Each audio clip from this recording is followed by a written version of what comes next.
Good evening, everyone, and thank you for joining me for another night of true scary stories. Before I continue with the video, I'd like to mention that in this video, I got a little bit experimental with some of the stories, in an attempt to make some of the stories with the sound effects a little bit more immersive and scary. This is just an experiment, and I didn't do this with every story in the video. But please consider letting me know in the comments down below what you think of this, and if you think you'd like to hear this more in future videos. Also, if anyone has any true scary stories, or even fictional scary stories they'd like to share, potentially to be used in a future video, again, please consider leaving it in the comments down below. Or you can submit it to my email at themidnightarchivesnarration@gmail.com. So without further ado, on with the show.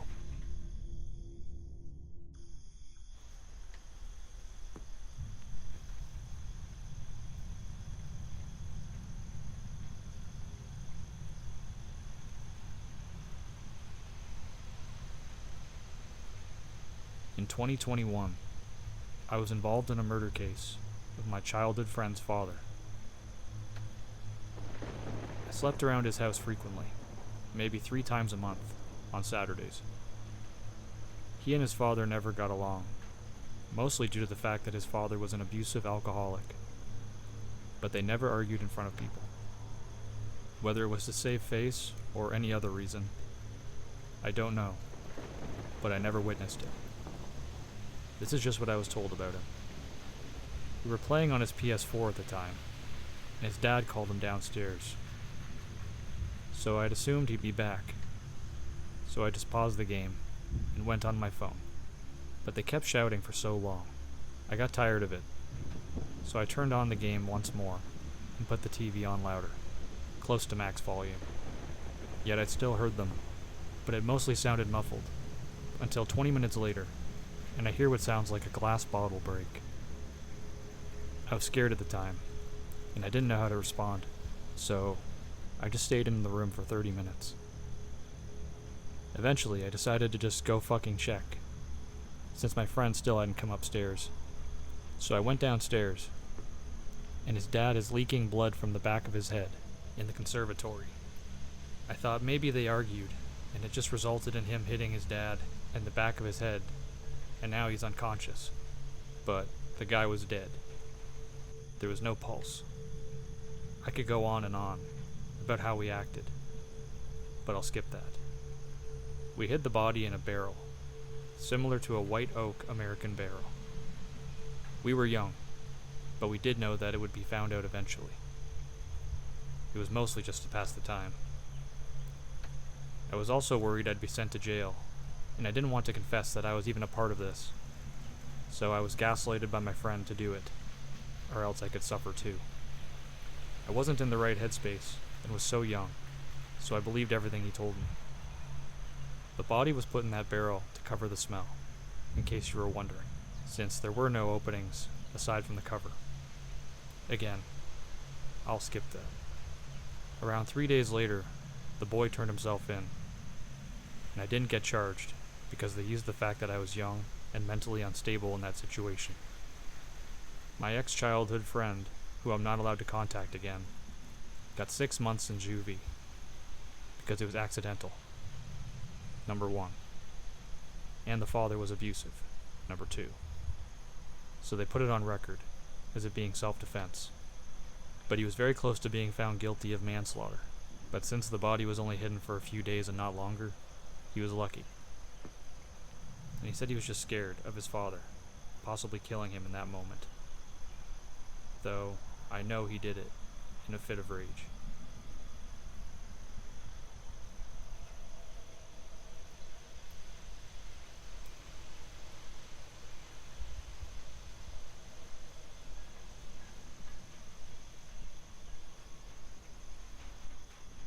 So 12 years ago, I was cruising in my car with my best friend, when all of a sudden, we see headlights coming up behind us at a fast speed and blasted past us about 120 kilometers in a 60 kilometer an hour zone. Meanwhile, from around the corner came a truck.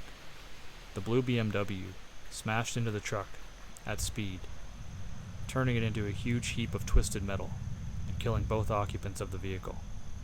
We go to investigate what happened up close. That's when we saw the driver's pelvis and legs still in the driver's seat, while the rest of his body was thrown into the back seats. Somehow, the driver's body was split in half from the crash. The passenger didn't survive either. He didn't have his seatbelt on, so flew out the windshield and hit a brick wall, killing him as well. So, remember to drive safe, everyone.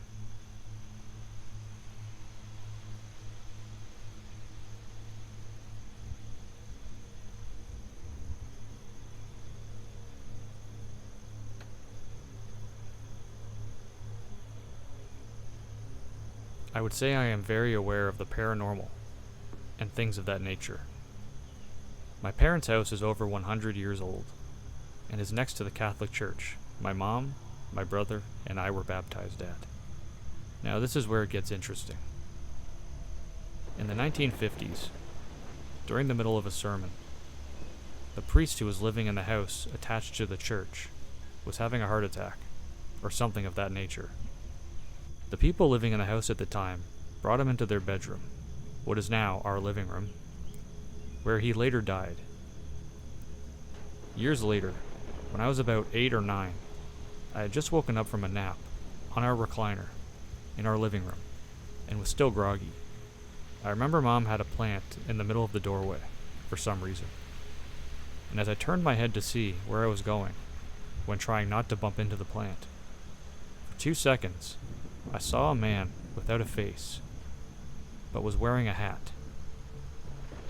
I don't know if it was a trucker or a baseball cap, but it was a hat, maybe 3 feet in front of me. The only reason I know it was real is because a year or so later, I was watching TV in my mom's room and was about to get up to go to the bathroom when I looked at the door. I saw the same guy standing there for a couple of seconds, and then he was gone. I've heard things too, but nothing was as creepy as those experiences, besides hearing my mom's voice twice. Once when she was at work, I heard her call my name from the dryer room downstairs, and asked Dad if Mom was home, and he said no. The other time, my mom, Dad, and I were all home, and I heard her call my name from the top floor, but it didn't feel right. I didn't respond for a couple of minutes, because it felt off, and I know never to respond if it doesn't feel right. I asked my mom if she had called my name a few minutes ago, and she said no. Those aren't even the weirdest things that happened. I have a long-distance girlfriend. Her and I talk on the phone every single day, for just a little over a year before we physically met. She'd always tell me about how she'd always see the previous owner walking around the house, who died naturally on the patio, but she never once described what he looked like. The day happens where we finally meet, wonderfully, and everything goes normal, until I wake up about 3-ish in the morning to take a piss. She's still asleep, and I get up and walk past the closet next to the bathroom.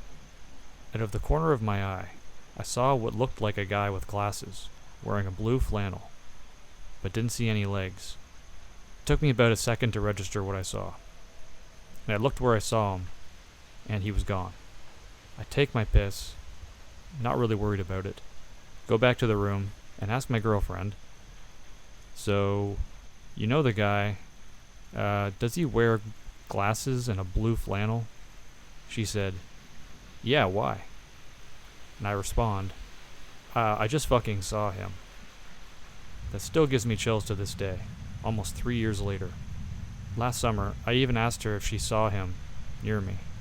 She said she saw him standing behind me as we were cooking, and that gave me even more chills.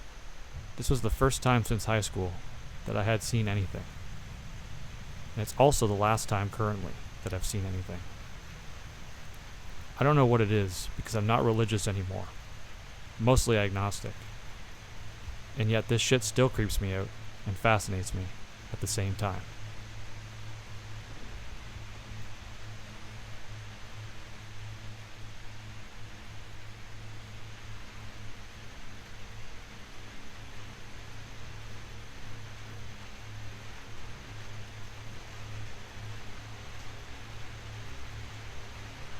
I just wanted to share a story that happened to me. I wanted to share this story to spread an awareness and see if anyone else has had this happen to them. It was a very disturbing and chilling event. I was with my older brother in my basement. I was about 16 to 17 years old or so, probably around the year 2020, around midnight. I remember this happening during the COVID-19 lockdown, so probably just after the fall, because it was a winter night. I was with my older brother playing some Nintendo Switch, when someone called my brother from a 1-800 number, which is a long-distance number where I live in Canada. After some hesitation, I told them to answer it, and put it on speaker. We thought it would be a voice-recorded message, or a scammer trying to get something out of us. We answered the phone, and greeted the person on the other line, but we heard nothing. About 5 seconds later, a distressed and panicked voice of a woman, on the other end, answered. I remember her saying these exact words. Hello? Help! Please! Please help me! And she started hysterically crying and sobbing on the other end. She started hyperventilating, and an almost maniacal screaming started. I had no idea what to do, because I was so frozen in fear. We ended the phone call, and have never answered an unknown caller since. I don't know if this was some kind of a sick troll or if someone was in actual danger. Maybe she was going through an episode or had some kind of a mental health disorder. I don't know. And never will know. But it still freaks me out to hear someone go through something like that. I don't remember where the caller called from, or how it got his number, but all I know is that whoever called me, and my brother that night, was not doing okay. If you have any information, or something to share, please let me know. Almost 4 years later, and I still think about this night.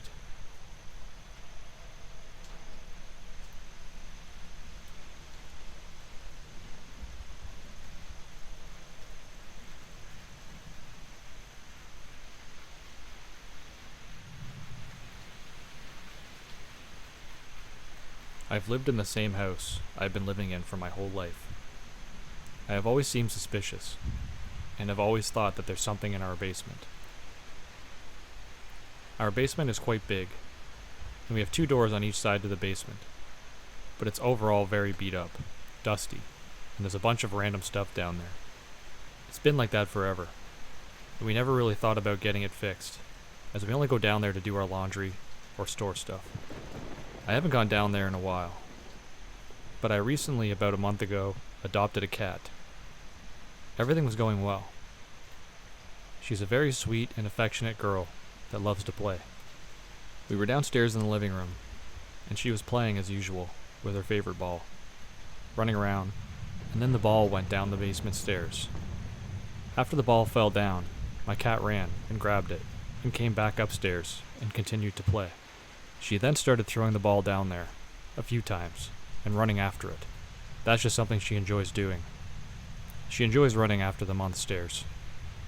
She did that a few times, but then after the 6th time, she meowed continuously and loudly, and she came running back up without her ball.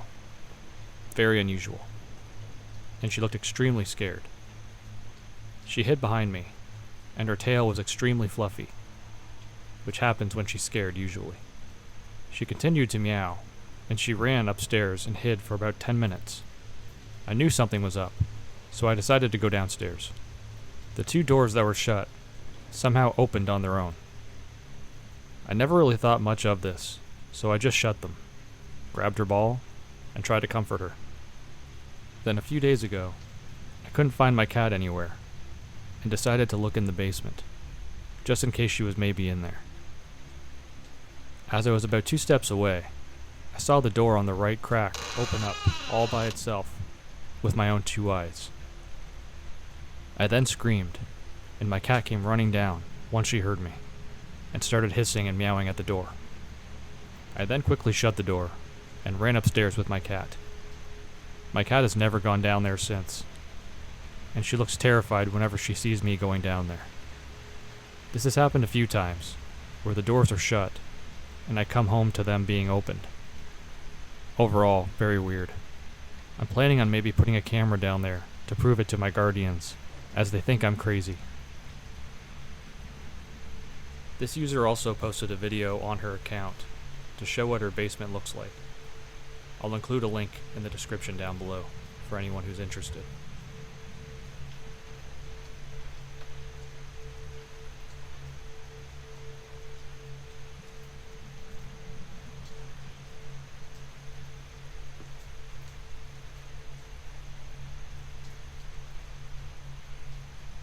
This wasn't that long ago. I went on a road trip to see my family for a small reunion, because my family was starting to break apart again. I was far away from all of them, so it was obviously going to be a long ride. After about a day of driving and pulling into gas stations, I decided that I needed some sleep. Obviously, you shouldn't drive when you're tired.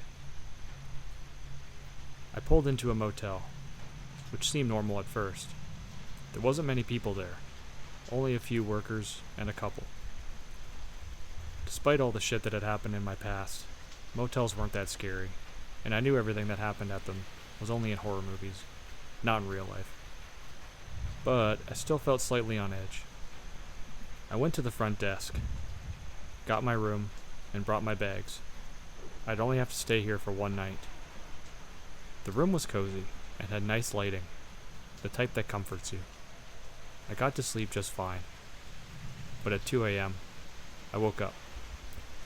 A weird feeling washed over me, and I now felt very uncomfortable.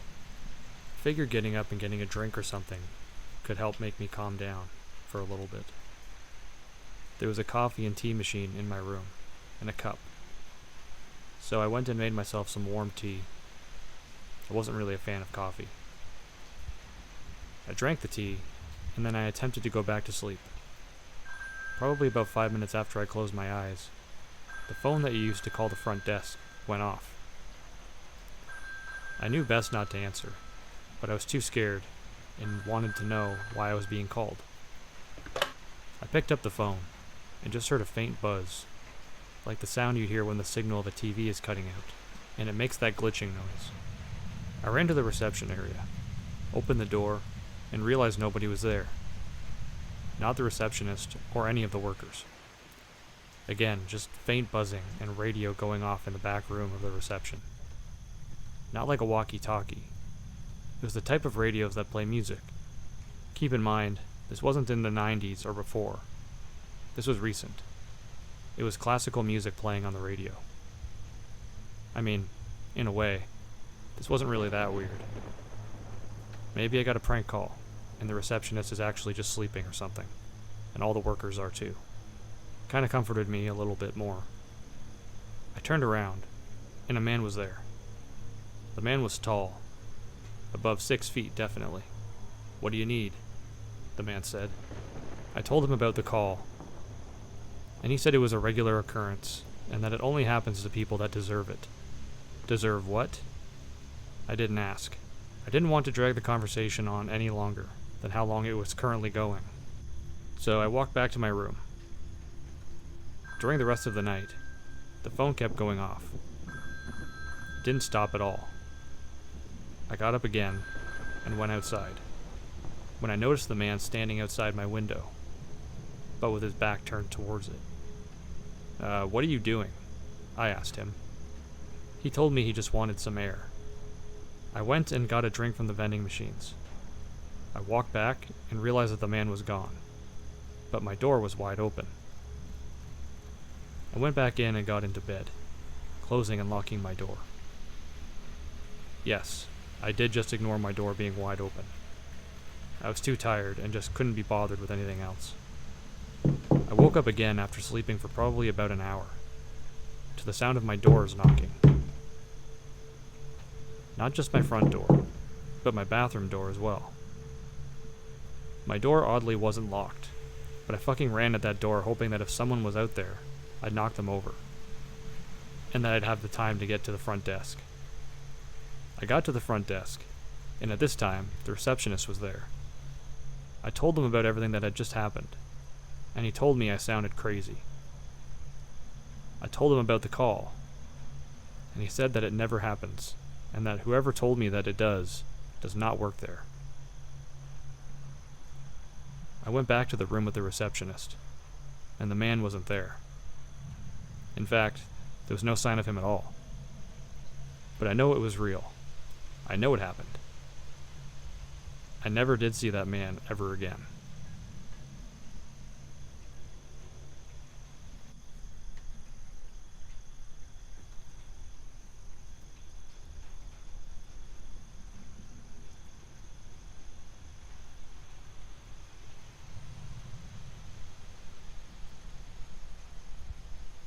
When I was about 8 years old, me, my brother, and my biological mom were at one of her friends' houses when my phone was about to die. I asked her friends if they had a charger, but they all had iPhones, while I had an Android. My biological mom, being the neglectful mother she is, told me to walk the 30 minutes back home to get my phone charger. So I began to walk. At the first intersection, about 5 to 6 minutes from my friend's house, I had to wait for the crosswalk. For some reason, the crosswalk wouldn't change, so I ended up standing there for about 5 to 10 minutes.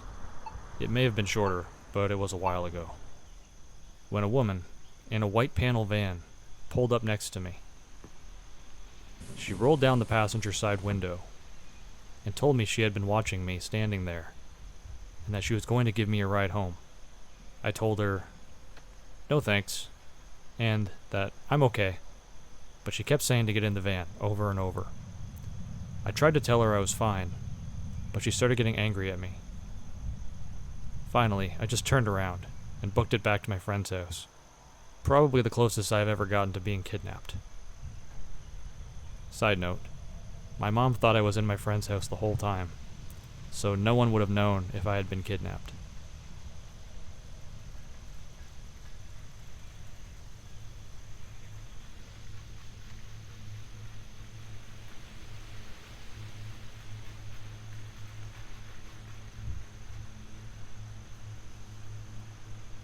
In 2019, I attended the University of Tennessee, Chattanooga. I was living in one of the dorms on campus. It was the summer semester, so there was lots of construction happening on the building, due to the decreased amount of students attending summer classes. I had gone to bed early that night, and one of my roommates came home late from a party. She had forgotten to lock the door, which was usually not a problem, since the building was relatively secure. On this particular night, I remember leaving my purse, my laptop, and some of my expensive jewelry in the living area of our dorm by accident. There was a shared space with private bedrooms. Keep in mind, my roommates and I kept our doors cracked in case we needed each other. I woke up the next morning and noticed my door was open wider than usual. I didn't think anything of it. I then walked into the common area and noticed that I had left all my belongings in there the night before. I gathered everything and took them back into my room.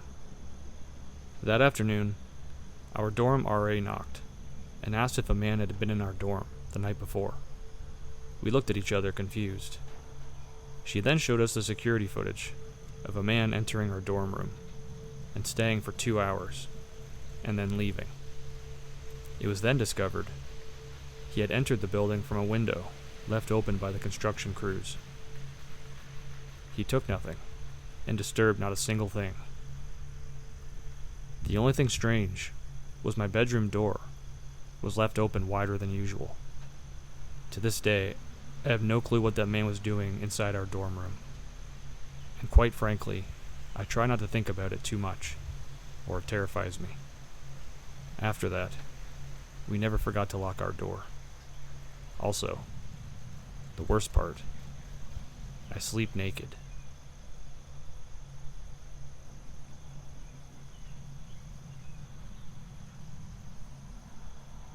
Before I proceed with the next story, please consider checking out the author's work.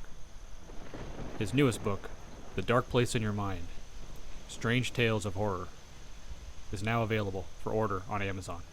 If you like scary stories, then this book may very well be worth your time. A link to his book will be in the description down below. When I was a child, something used to watch me. It only happened at night in my room, and scared the absolute hell out of me. I gave this thing a name, and it wasn't a particularly scary name, but rest assured, that didn't make him any less horrifying. It was humanoid, and wore a suit and tie, and because of this, I called him the Tie Man. His skin was an unnatural color with bumps, and looked melted. The closest approximation I could describe him would be some sort of a goblin. An acrid, musky odor filtered out of his horrible boils and made me sick to my stomach. I'd be lying in bed, and out of nowhere, a hole would form in the ceiling. It was always in front of my bedroom door, which blocked my exit. This seemed to be no accident. He would hang upside down from the ceiling, with only his upper torso showing, and watching me. Many times, I was too paralyzed with fear to move, and could only wait for him to get me. Many times his mouth would move as if talking, but I never heard him say anything. Often, he would raise his arm and point at me in some silent accusation, glaring at me with unknown hatred. Every time I wanted to scream, the air would leave my lungs, and I could only press harder into my bed and pray he didn't come for me. All I could think was, please don't let this thing touch me. On occasion, my voice would return long enough for me to call my parents for help. He would scowl and disappear right before they'd enter my room. My parents would ask me what was wrong, to which I always uttered, "The Tie Man is back." Sometimes, if he kept me hypnotized for long enough, he would get closer. Thankfully, this rarely happened, because it was so much more worse. He'd pry himself out of the hole and use his hands to scale the wall toward me. When this first happened, I realized that he actually didn't have any legs. He would keep his eyes locked with mine, which was how he paralyzed me, as he slowly pulled himself along the wall toward my bed. It would get as close to me as possible, and reach out its wretched, mangled hand. I'd shiver uncontrollably, but was powerless to whatever this thing had over me. By squinting my eyes shut, I could only pretend it wasn't there long enough before it would inexplicably disappear. This went on until I got to the age where monsters in the dark were no longer a fear for me. I never saw him again, while awake, but my memories never let him go. Sometimes in my dreams, I would see that thing hanging down from my ceiling, with that awful, awful leer pointing at me, paralyzing me, and watching me with a loathsome stare, until I felt my mind begin to break down. Years later, we were moving out of that house, and I'd long forgotten about the Tie Man. That is, until we cleaned out the attic. I was up there to help move everything out, handing items down in a productivity line. The summer heat was unbearable up there, so we moved as quickly as possible. Yet that momentum stopped abruptly, as an item stirred that memory, deep within my psyche. To my absolute astonishment, there was a full suit, complete, with a tie, stuffed deep into the corner of the attic. It was nothing recent, as dust was not just on it, but had settled into the fabric. My hands went into a tremor as I pulled it out of the corner space. My mind locked up in disbelief as I recalled the awful memory. I didn't even hear my family calling for me, asking for the next item. They noted how pale I was as I handed them the suit, as if in a trance. I was told to come down from the attic, as they were concerned I was going to have a heat stroke, but my constitution had nothing to do with the high temperature. After I had some water and calmed down enough to speak, I relayed to my parents my recollection of the Tie Man. My mother stated that it must have been an old suit of my father's, but from the stained expression on her face, I knew better. My dad had no recollection of the suit. Although, despite them telling me this, I could have sworn on my life they exchanged a look. Perhaps it was just the heat. I researched heavily into the Tie Man, hoping to find some fragment of information to help ease my conscience. Yet, I found nothing. Even more strangely, the suit that we found disappeared after that day. I've never seen it since. Maybe this Tie Man existed somewhere between reality and fiction. Or maybe it was just some weird coincidence. Either way, this left an impression of the Tie Man that I would never forget. Even to this day, I have an inexplicable urge to check the ceiling by my bedroom door and expect to see him there. Maybe he is somehow still there, hiding and waiting for the next victim to come along. Hating, waiting, and watching.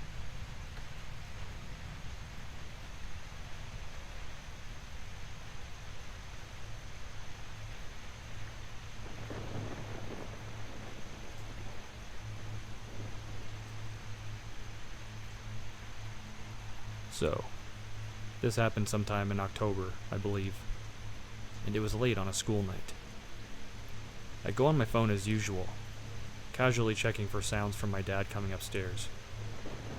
I start to hear footsteps coming up the stairs, and it was my dad. I heard the bathroom door close. He had gone to the bathroom.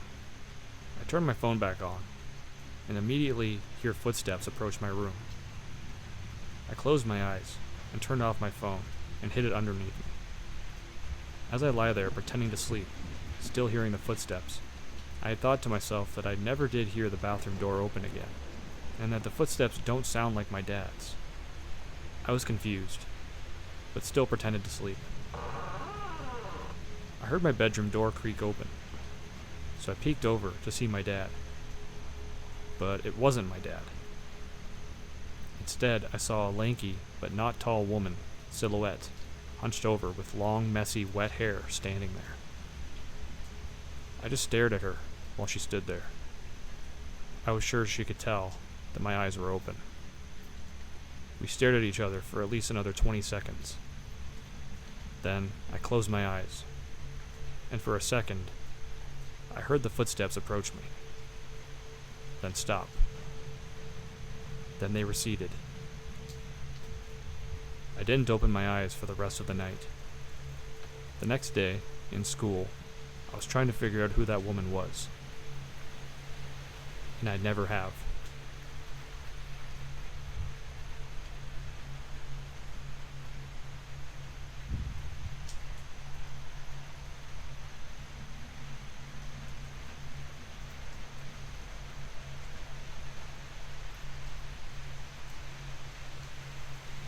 I grew up in an urban city that was large but quiet. So, when I was 12, my friend and I used to wake up early in the morning, around 4 a.m., to get fresh donuts.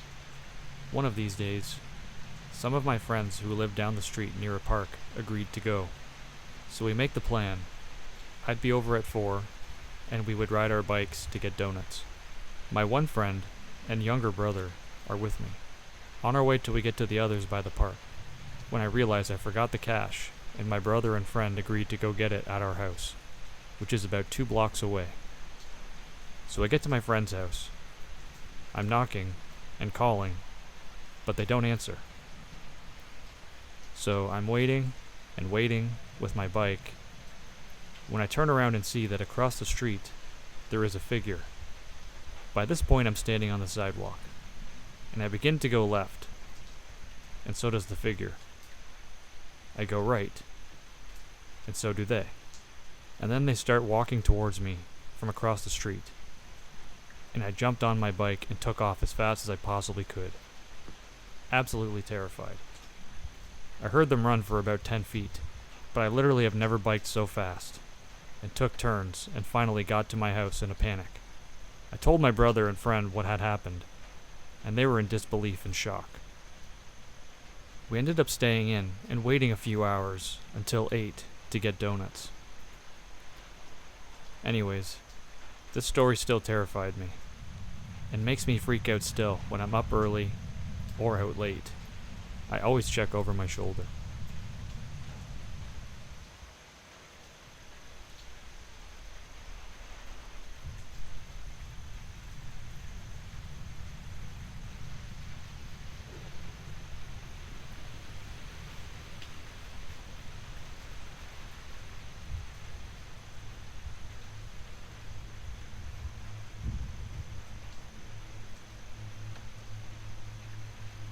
This happened many years ago. I think I was 12 at the time. I grew up in a nice neighborhood, in an old 2-story Victorian house. We lived in the foothills of the Santa Cruz Mountains, on a corner of a quiet street. It was a cool area to grow up in, lots of nature to explore, and few fences to stop kids and their dogs from exploring it.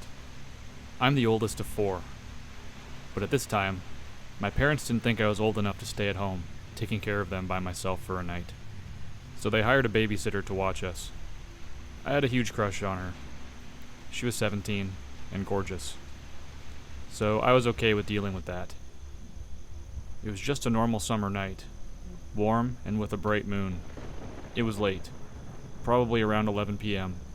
My brother and sisters had gone to bed, and I was up reading, and the babysitter was watching TV downstairs. Me and my little brother shared a big room on the 2nd floor that looked out over the front yard. I was reading in my bed when suddenly my brother, in a frightened, tight voice, called my name. I thought he was dreaming, but then he stood bolt upright in bed and stared out the window. This obviously freaked me out, so I ran over to him. My brother then pointed, as he was looking out, and asked me, "Who's that man?" Down in the front yard, about 20 yards away, was a lanky, long-haired man looking up into the sky. His arms were outstretched, and he was slowly spinning. He then started moaning. I immediately started to panic. This was how some of those horror movies start. I jumped up and ran into the hallway, for once glad that my parents had not put me in charge. Waiting for me in the hallway were my sisters, who had woken up by the noise outside, and the babysitter came tearing up the stairs, wide-eyed. Now I was really scared. Nobody knew what to do, and the sitter wasn't offering up any ideas. For some reason, I decided to call our neighbor across the street. He was a true curmudgeon, but he knew us. I guess I figured he wouldn't be scared. I grabbed the phone. No cell phones or even cordless phones existed back then, and he answered after a few rings. I asked him if he could see anyone out front, which he had a clear view of from his house. He was obviously annoyed, but he did go look. A couple of minutes later, he returned to the phone and told me there was nothing, and that I needed to go back to bed. Click. We were in no state to do that. I quickly returned to my brother's window and looked again. Big moon flooding the lawn with light. No man. We tried to listen for the moaning. Nothing, but the symphony of crickets. The sitter was not going back downstairs alone, and nobody else was going to sleep anytime soon. We all agreed we should go down together and make sure all the doors and windows were locked. We crept downstairs and quickly broke into 2 groups to check all the doors.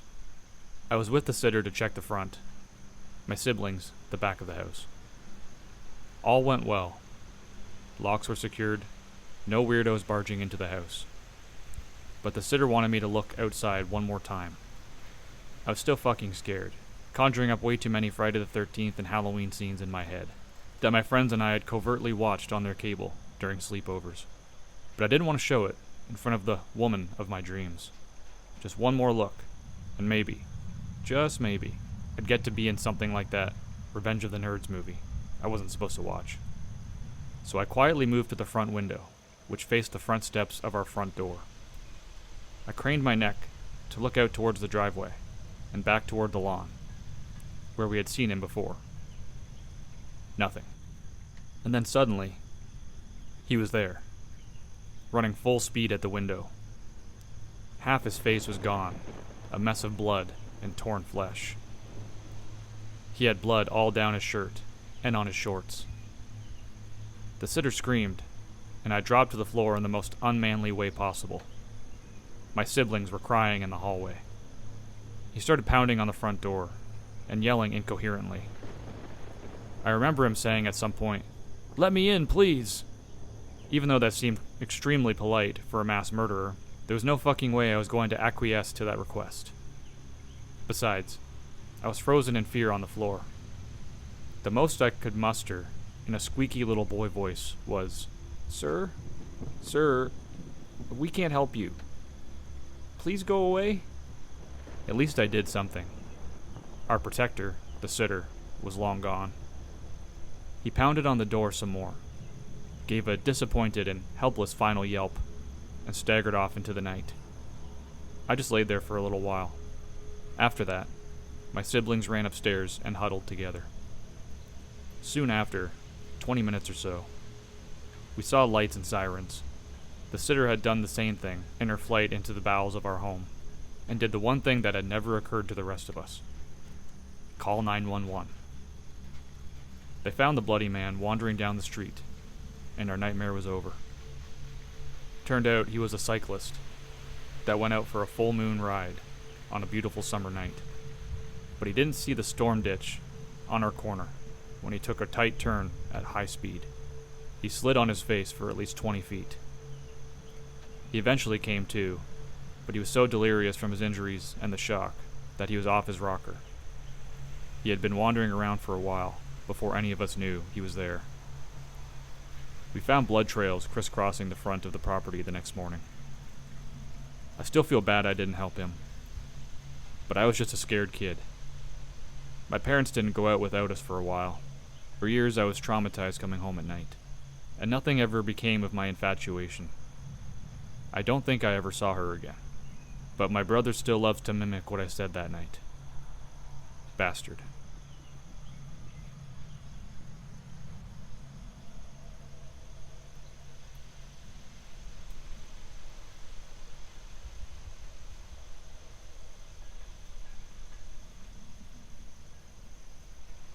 This happened a few days ago, but I'd still feel creeped out if I think about it.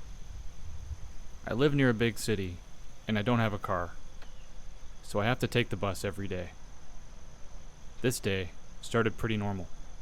I was already on for like 10 minutes, and two young girls, around the ages of 10 or 11, got on the bus and sat in the seats in front of me. Some minutes passed by, and at the next stop, a really creepy-looking guy, somewhere around 50, got on and sat 2 rows in front of the 2 girls. He had dirty clothes on, and overall looked really unhygienic. Some minutes passed, and I saw he always turns his head back and looks at the girls that were sitting in front of me. It was really weird. Again, a few minutes passed, and I saw the guy getting out his phone and pointing it towards me and the 2 girls. Felt weird, but suddenly I saw the flash on his phone.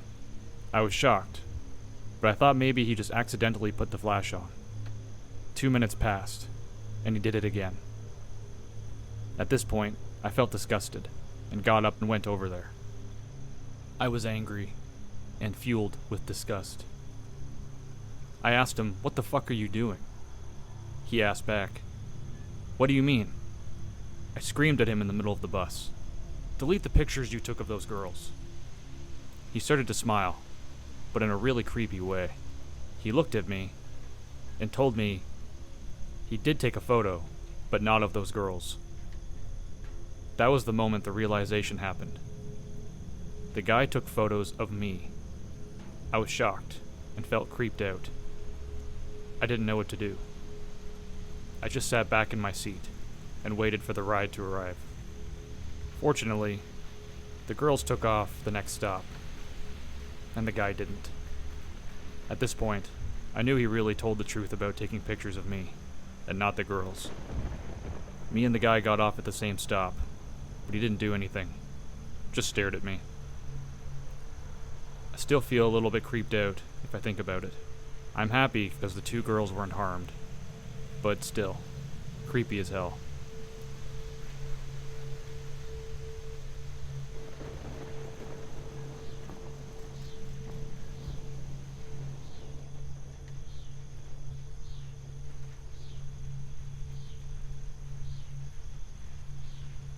I clock in for work at 5:30 a.m., which means I'm on the freeway by 5 a.m. I live in Northern California, so it's pretty dark. And since most work from home, it's also lonely at this hour. For the past week, I've seen the shadow of a man by the base of a bridge I pass every day. I see him from the corner of my eye, but when I turn to focus, no one is there.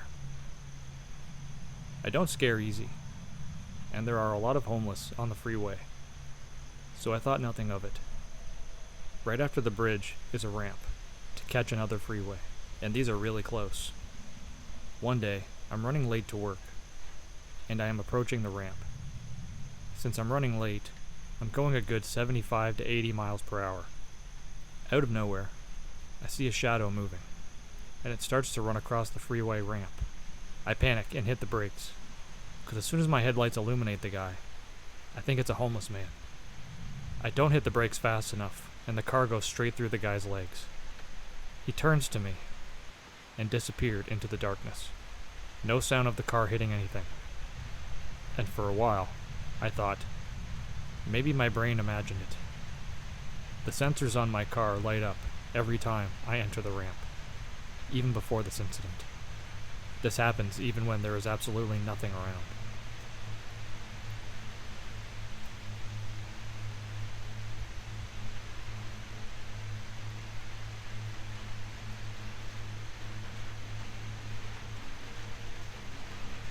Hey everyone. This is half my story and a collective of my friends and families who experienced similar things linked to my home. To get an image of my childhood home, as you enter to your right, there is the downstairs toilet. Then walk a little, and that is where you are, by the bottom of the stairs to your right, kitchen to your left, and living room in the front. As you start to move up the stairs, it curves to face the same way as you were going to the living room. As you get to the top of the stairs, you go left, and to your right is a small bedroom. In front of you is my room, and to the left is a small hallway that leads to my parents' bedroom and the bathroom. Okay, to give you an idea, none of my family uses drugs that cause hallucinations or audio hallucinations. Neither do my friends or I. So, to start with my experience. As a child, I had a sinking feeling of the upstairs. The hallway with the banister that you can look down to the stairs has always given me the creeps. My first story is a story of when I was 6. My room was being renovated, and the extra bedroom, at the time, was my brother's room. So me and my dad were in my parents' bedroom. It was a normal day, so my dad and I went to the local town and spent the day together like we normally did. As it was time to go to sleep, I got my dad to tell me a story, as I used to do. Out of my two parents, my dad is the creative one. He used to tell me made-up stories about magical worlds and haunted houses. I still remember this one story. It was a story about a magical shop that had a robot owl that comes alive. A normal, fun story. Okay, time to go to bed, my dad said. Aw, please, give me another story, I said sad, because I didn't want to go to sleep yet. No, it's time to go to sleep, okay? My dad says. Okay. I turn over and listen to the rain that pours outside, as I quickly fell asleep. I awoke. Groggy, I look around, as I wear glasses. I didn't have them on, so I went to reach for them. My eyesight, without them, is not too bad, but I can't explain what I saw. I stopped in my tracks as I saw it. What looked like a traditional shadow figure that has no features. Completely pitch black. More black than the darkness of the night that engulfs us. As my eyes saw it, I noticed something. My foot was sticking out of the bed. Its hand was reaching for my foot. I immediately shoved my foot into the covers and went under the covers. I began to shake my dad. He woke up to me, crying, pointing to where the shadow figure was. He assured me that it didn't exist, so I calmed down. He hugged me until I went back to sleep. This isn't the last time someone has seen this figure. This is only the start of its grip on the upstairs. The second time I saw it, I was 11. This time, it was worse. I was in my room, watching the TV, about to go to sleep. As I fell asleep, I had a nightmare. I just finished a late night movie with my parents, and I was the last one to walk up the stairs. As I reached the last step, out of the shadows, a hand grabbed me and yanked, trying to drag me down the stairs. As my parents saved me, that is when I awoke. I looked at the bottom of my bed. There was the same shadow figure there from when I was 6, but this time, as soon as I moved my head up, it ducked down to hide from my sight. In a panic, I hid under my bed sheets. I sat there feeling its presence, and as I finally got courage, I burst out of my sheets and ran for my parents' bedroom. I ran in crying. I said, "There's a man in my room." So my dad got up to try to go get the guy, but there wasn't anyone. No one. I begged to sleep on the floor in their room. Anything to not be in my room. So I slept on the floor. My third final big experience of my own is less scary than the last one. I was 12, sitting on the stairs, drawing as I did. I looked up to see the figure. This time, it had a smile. And suddenly, it slowly began to vanish, starting from its stomach all the way to the top. Very creeped out, I ran to my brother and proceeded to hang out with him, trying to forget what I saw. Which brings us to one of my 2 brothers, my oldest, Gregory. He has had only 2 experiences. First experience was when he was home alone. This takes place around the time when my first experience happened. He was eating sweets on the couch and went to go upstairs to get his phone charger. And then there was the shadow I talked about. It wasn't facing him, but the wall. It slowly turned around. No face. But it immediately started to walk down the stairs towards my brother. He ran immediately down the stairs and locked himself into the bathroom and called my mom, who called the police, but nothing turned up. In his second experience, he was sleeping in bed, and just like me, woke up with the shadow figure standing over him. But this time, it was still daytime, and so as soon as he went to focus on it, it vanished. I also have a few experiences from my friend. So my friend Lily actually recently told me about this. So this was back a few days ago. We were hanging out as our parents went out, so we were hanging out at my house. I was making popcorn and other stuff for a movie we were going to watch. "Hey, can you get me my phone charger from my room?" I said to Lily. "Sure, of course." I hear her get off the couch from the living room, and this is her personal account of what happened. I began to walk up the stairs, and suddenly a cold breeze shot down my spine. I freeze and look up to the left at the banister, and there I saw a figure. It was fast as it walked out of sight. I froze and called down to OP. OP is a nickname for myself, by the way. "OP," I call back. "Yeah? Is your brother here visiting?" Lily said. "No, he went back to his house last week. He's not here." "Why?" That made Lily freeze. Back to my point of view. I hear Lily scream. I run to help her, and see her standing still on the stairs, her eyes stuck staring at the banister. There, on her neck, she didn't even notice, was a cut. Red, like it had just happened. "Are you okay? What happened to your neck?"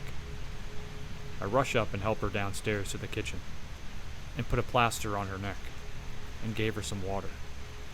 She didn't reply. I'm not crazy, but I swear someone was upstairs. Lily suddenly spat out. "I'm sorry, but I'm leaving." With that said, she grabbed her shoes, put them on, and grabbed her bag and left, leaving me alone. I did check upstairs. There was nothing. She later apologized to me about how she acted, but I didn't blame her. I knew she wasn't crazy. Even myself, as a child, wouldn't call her crazy once hearing what she said. My next story is mine and my girlfriend's story. So me and my girlfriend were hanging out alone at my house. We were in my room, sitting on my bed watching a movie. We were kissing, until she pulled away. She looked up at the end of the bed. Her eyes widened, and she took a second to say, Did you see that? What? I said, half not really listening. I was too busy kissing her cheek. I swear I just saw someone at the end of your bed. I immediately stopped kissing her cheek, and held her by her shoulders. What did you say? I saw someone at the end of your bed, but whatever I saw vanished in front of my eyes. I immediately realized what she saw, what she meant. I hugged her. I believe you, babe. I proceeded to tell her my experience that I had upstairs in my home. Her eyes grew wider the more I talked. I hope she didn't think I was insane. Babe, I believe you, even though that sounds crazy. I believe you. The upstairs to your home has always made me feel the wrong way. We must find out why. After she reassured me, I know I had to find out what the fuck was actually going on. So I rang my mom, who was out shopping, and asked her who the previous owner was. She gave me a number, which I wrote down. I thanked her and hung up. I rang this number. The phone rang for about 2 seconds before this old lady answered the phone. Hi, I know you don't know me, but I'm living in the house that you used to, and I'm wondering if you can tell me about the upstairs. The lady immediately took a serious voice. Okay, listen, I'm going to ask you something. If what I say to you is happening, I must urge you to get help. Have you been seeing a shadow figure? The lady said with a very stern and serious voice. Yes, I have. Okay.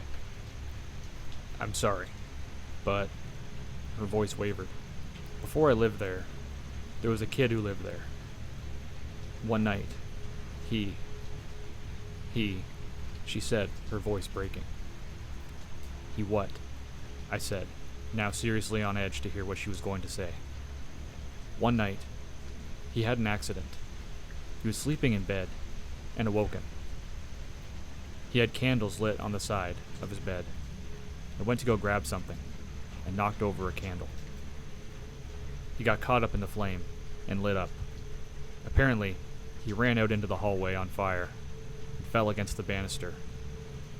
And there he died on fire. The firefighters and ambulance came when his parents came home 2 hours later.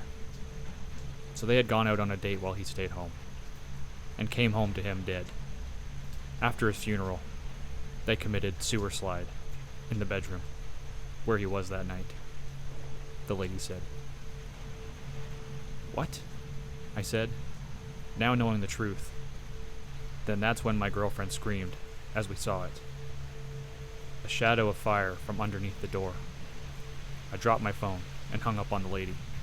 I ran to the door and opened it, but there was nothing. I went to call the number, and the dial said that the number didn't exist. I don't know how to explain it. It seems fucking insane, I know, but I swear on my life this happened.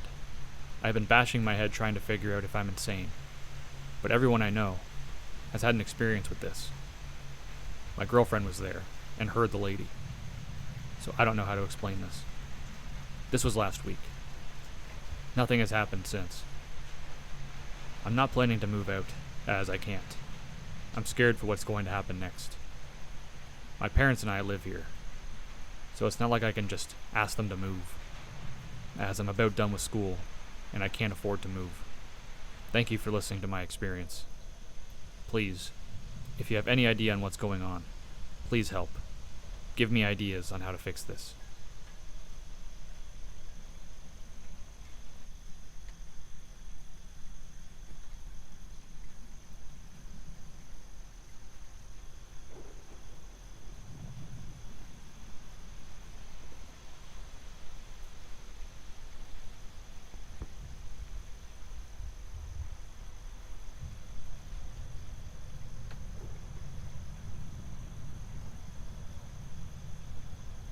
Hello.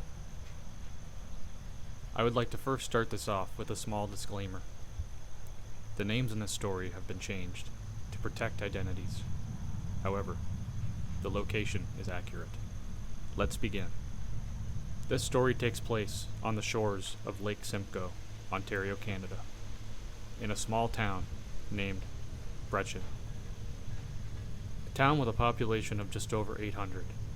This is very much your typical small county-side town, with not much to it other than open fields, a small grocery store, post office, and a small restaurant. A short drive through this town, going north on Highway 12, is where my aunt and uncle live, specifically the east side of the highway, which is as specific as I'd like to get. Growing up, I always looked forward to going up there. It took approximately an hour and a half to drive, which was also something I enjoyed as well. Before I dive too much into this story, I'd like to state that I was never really one to believe in the supernatural or paranormal.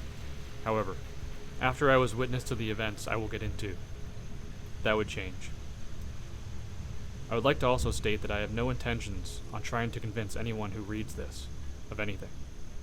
It was October of 2015, and my girlfriend at the time and I, along with some of my family, made the drive to my aunt's for the night to have dinner.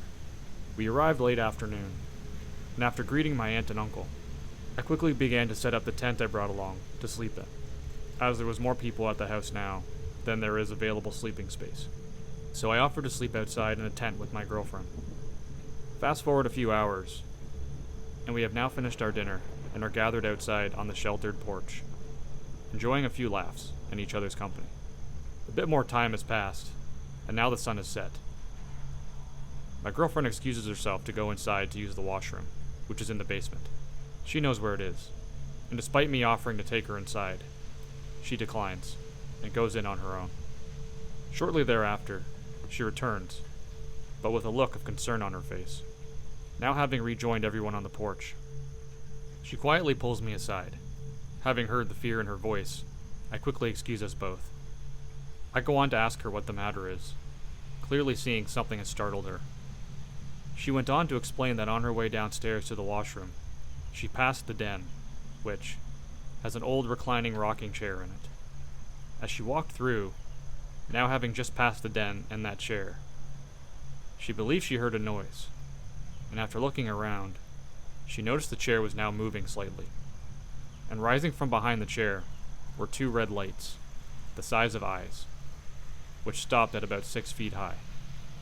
Needless to say, she never made it to the washroom. Instead, turned around and got out of there as quickly as she could. After she explained this, I tried my best to calm her down and reassure her that it was likely just the cat jumping off the chair, and maybe the red lights were something coming in the window from outside. She did calm down. However, I could tell she didn't buy what I was saying for 1 second. And in all honesty, I'm not sure I really bought it myself either. I have always felt something odd while at that house, but I always chalked it up to being a nervous kid in a house that wasn't my own. We joined back with my family, and tried to enjoy the last bit of the night, before heading off to the tent to go to sleep. Having seemed to have forgotten a small event that took place in the basement earlier, we say our goodnight and take off to bed. The cool October air had us sleeping in no time. A few hours have passed, and I am awoken. I have a hard time sleeping straight through a night, and waking up several times a night isn't uncommon for me. I rub my eyes and take a look over to my girlfriend, who is still fast asleep. I throw my shoes on, and I make my way to the house to grab a glass of water. After getting to the house, then the kitchen, I now have my drink. From the kitchen, I can see headlights coming up the country road, getting to the end of the laneway, which is probably 50 yards or so, then just sitting there for a few seconds before proceeding to drive up the laneway. It's my cousin, who was expected home earlier in the night, but ended up working late. I finish my drink and make my way back out of the house, with the intentions to meet with her outside and chat for a minute before heading back to bed.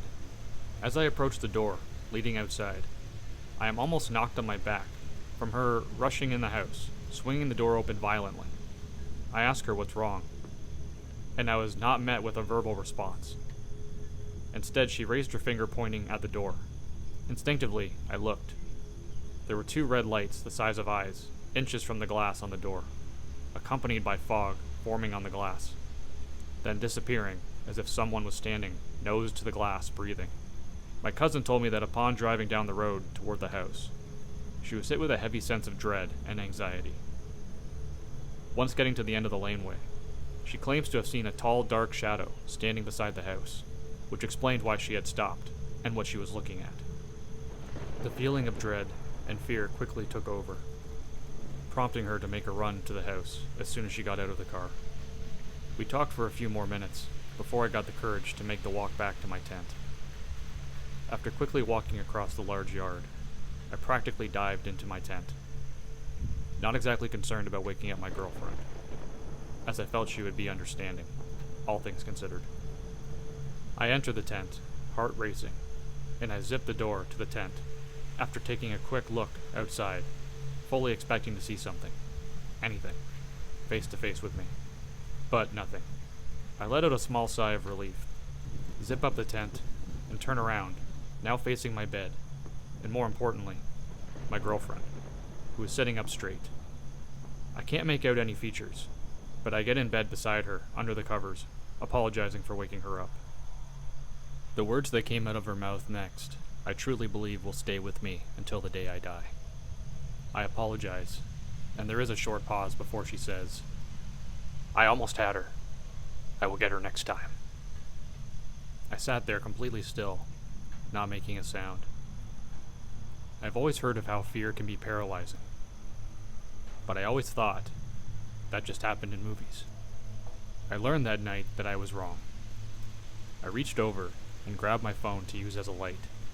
I got the nerve to now face my girlfriend, who is now far more visible, and I can see her eyes are shut.